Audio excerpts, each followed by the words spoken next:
લાખો ભારતીયો અને ખાસ કરીને અમેરિકામાં રહેતા ગુજરાતી પરિવારો દર વર્ષે ભારત અમેરિકા વચ્ચે હજારો કિલોમીટરની હવાઈ મુસાફરી કરે છે.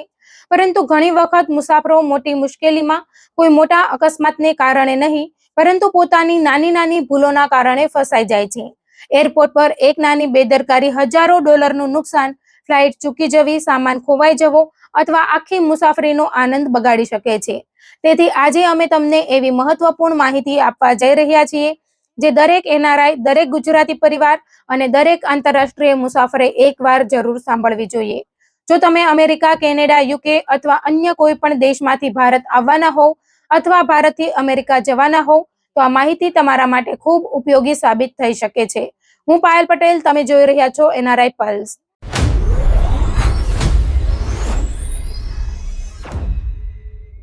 સૌથી પહેલા વાત કરીએ દસ્તાવેજો અને કિંમતી વસ્તુઓ રાખવાની.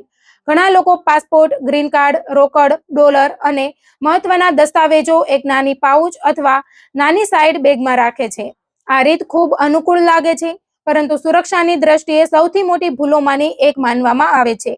નાની બેગ સરળતાથી ક્યાંક ભૂલી શકાય છે અથવા ભીડમાં ચોરી થઈ શકે છે.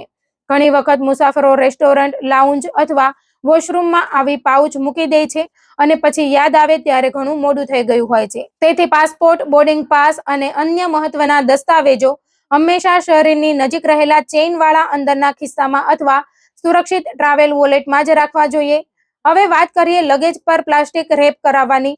ઘણા મુસાફરો માને છે કે પ્લાસ્ટિક રેપ કરાવવાથી બેગ સંપૂર્ણ સુરક્ષિત બની જાય છે, પરંતુ જો ચેક ઇન પહેલા યાદ આવે કે પાસપોર્ટ, દવા અથવા કોઈ જરૂરી વસ્તુ બેગમાં રહી ગઈ છે તો આખું પ્લાસ્ટિક કાપવું પડે છે અને ફરીથી રેપ કરાવવાનો ખર્ચ પણ કરવો પડે છે. ઉપરાંત સુરક્ષા તપાસ દરમિયાન અધિકારીઓને બેગ ખોલવાની જરૂર પડે તો પણ મુશ્કેલી ઊભી થાય છે. તેના બદલે ટીએસએ માન્ય લોક અથવા ફરી વાપરી શકાય તેવા લગેજ કવર વધુ વ્યવહારુ વિકલ્પ બની શકે છે. આગળની મોટી ભૂલ છે ઓનલાઈન ચેક ઇન ન કરવી. આજકાલ ઘણી એરલાઇન્સ ઓવરબુકિંગની નીતિ અપનાવે છે, એટલે કે જેટલી બેઠકો હોય તેના કરતાં થોડા વધુ ટિકિટ વેચવામાં આવે છે. જો તમે સમયસર ઓનલાઈન ચેક ઇન નહીં કરો તો અંતિમ ક્ષણે તમારી સીટ જોખમમાં પડી શકે છે. ઓનલાઈન ચેક ઇન કરવાથી માત્ર સીટ કન્ફર્મ થતી નથી, પરંતુ ઘણીવાર વધુ સારી સીટ પસંદ કરવાની તક અને ઝડપથી બોર્ડિંગ કરવાનો લાભ પણ મળે છે. સામાનનું વજન પણ મુસાફરો માટે મોટું માથાનો દુખાવો બને છે.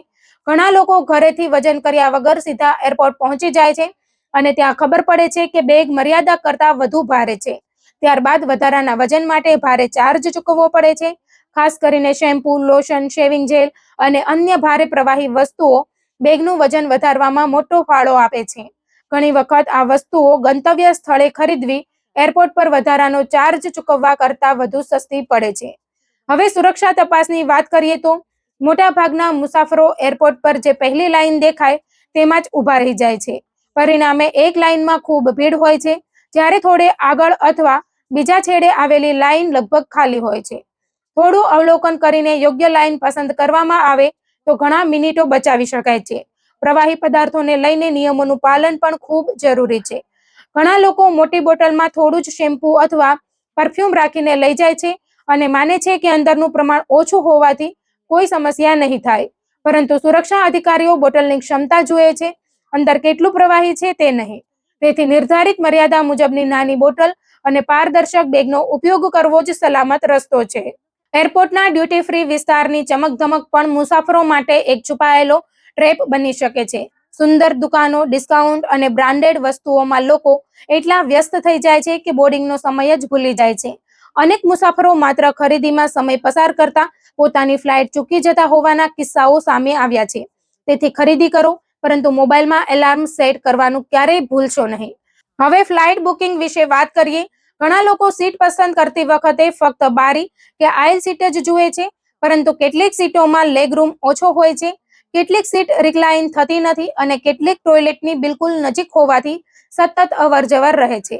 તેથી બુકિંગ પહેલા સીટ મેપ તપાસવાથી વધુ આરામદાયક મુસાફરી પસંદ કરી શકાય છે.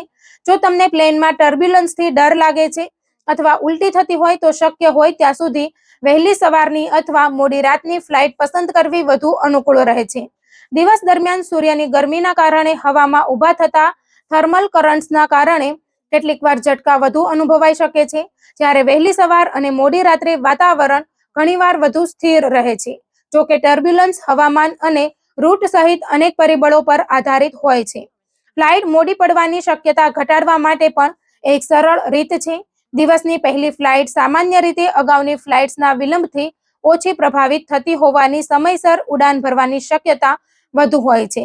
જેમ જેમ દિવસ આગળ વધે તેમ એક ફ્લાઇટનો વિલંબ બીજી ફ્લાઇટ્સને પણ અસર કરતો જાય છે.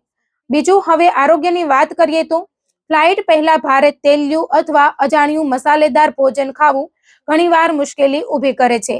કેબિન પ્રેશરમાં થતા ફેરફારના કારણે કેટલાક લોકોને ગેસ, અપચો અથવા અસ્વસ્થતા અનુભવાઈ શકે છે. તેથી હળવો અને પરિચિત ખોરાક પસંદ કરવો વધુ યોગ્ય રહે છે. સિક્યોરિટી ચેક દરમિયાન વપરાતી પ્લાસ્ટિક ટ્રે પણ સ્વચ્છતાની દ્રષ્ટિએ ધ્યાન રાખવા જેવી વસ્તુ છે. તેમાં હજારો લોકો પોતાના જૂતા, બેલ્ટ, મોબાઈલ અને અન્ય વસ્તુઓ મૂકે છે. તેથી ચેકિંગ પૂર્ણ થયા પછી હાથ સેનિટાઈઝ કરવું અથવા સેનિટાઇઝિંગ વાઇપ્સનો ઉપયોગ કરવો સારી બાબત છે. લાંબી આંતરરાષ્ટ્રીય મુસાફરીમાં જેટ લેગથી બચવા માટે ગંતવ્ય દેશના સમય પ્રમાણે પોતાની ઘડિયાળ સેટ કરવી, પૂરતું પાણી પીવું અને ફ્લાઇટ દરમિયાન આરામ અને જાગવાની રીતમાં ધીમે ધીમે ફેરફાર કરવો મદદરૂપ બની શકે છે. પાણીની પૂરતી માત્રા શરીરને હાઇડ્રેટ રાખવામાં મહત્વની ભૂમિકા ભજવે છે. ઘણા લોકોને બારી પાસેની સીટ ખૂબ ગમે છે, પરંતુ વિમાનની બહારનું તાપમાન અત્યંત ઓછું હોવાથી બાજુની દિવાલ ઠંડી લાગી શકે છે. તેથી લાંબી ફ્લાઇટમાં પોતાની સાથે હળવું જેકેટ અથવા સ્વેટર રાખવું હંમેશા સમજદારીભર્યો નિર્ણય છે. ફ્લાઇટ દરમિયાન મળતા ગરમ પીણા અંગે પણ કેટલાક મુસાફરો સાવચેતી રાખવાનું પસંદ કરે છે. જો તમને પાણીની ગુણવત્તા અંગે શંકા હોય તો સીલબંધ બોટલનું પાણી અથવા પેકેટબંધ જ્યુસ પસંદ કરવું વધુ નિશ્ચિત વિકલ્પ બની શકે છે. વિમાનની સૌથી વધુ સ્પર્શ થતી જગ્યાઓમાં ટ્રે ટેબલ અને સીટ બેક પોકેટનો સમાવેશ થાય છે. અનેક લોકો ત્યાં ખોરાક, મેગેઝિન, કચરો અને અન્ય વસ્તુઓ મૂકે છે. તેથી બેસતાની સાથે જ સેનિટાઇઝિંગ વાઇપ્સથી ટ્રે ટેબલ સાફ કરી લેવી એક સારી ટેવ બની શકે છે. હવે કેટલીક રસપ્રદ ફ્લાઇટ હેક્સની વાત કરીએ. ઘણા અનુભવી મુસાફરોનું કહેવું છે કે પાછળની સીટો પર બેઠેલા મુસાફરો સુધી ક્યારેક કેબિન ક્રૂ સરળતાથી પહોંચી શકે છે અને જો વધારાનો નાસ્તો બચ્યો હોય તો તે મળવાની શક્યતા પણ વધી શકે છે. જો કે આ કોઈ નિશ્ચિત નિયમ નથી અને દરેક ફ્લાઇટમાં પરિસ્થિતિ અલગ હોઈ શકે છે. જો તમે ઇન્ફ્લેટેબલ નેક પિલો વાપરો છો તો તેને ટેક ઓફ પહેલા સંપૂર્ણ ભરવાના બદલે થોડું ખાલી રાખવું વધુ સારું માનવામાં આવે છે, કારણ કે કેબિન પ્રેશરમાં થતા ફેરફારના કારણે અંદરની હવા થોડું ફૂલી શકે છે. સ્પેશિયલ મીલ અંગે પણ ઘણા મુસાફરો રસ દાખવે છે. કેટલીક એરલાઇન્સમાં વેગન, વેજીટેરિયન અથવા અન્ય સ્પેશિયલ મીલ સામાન્ય ભોજન કરતા પહેલા સર્વ કરવામાં આવે છે. પરંતુ આવી મીલ માત્ર ત્યારે જ પસંદ કરવી જોઈએ જ્યારે તે ખરેખર તમારી આહાર જરૂરિયાતો અથવા પસંદગી સાથે મેળ ખાતી હોય, માત્ર વહેલી સર્વિસ માટે નહીં. મિત્રો, આંતરરાષ્ટ્રીય મુસાફરી માત્ર ટિકિટ ખરીદવાથી પૂરી થતી નથી.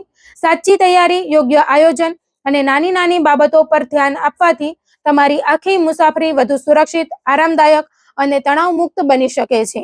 ખાસ કરીને અમેરિકા અને ભારત વચ્ચે લાંબી મુસાફરી કરતા ભારતીયો અને ગુજરાતી પરિવારો માટે આ તમામ સૂચનો ખૂબ ઉપયોગી બની શકે છે.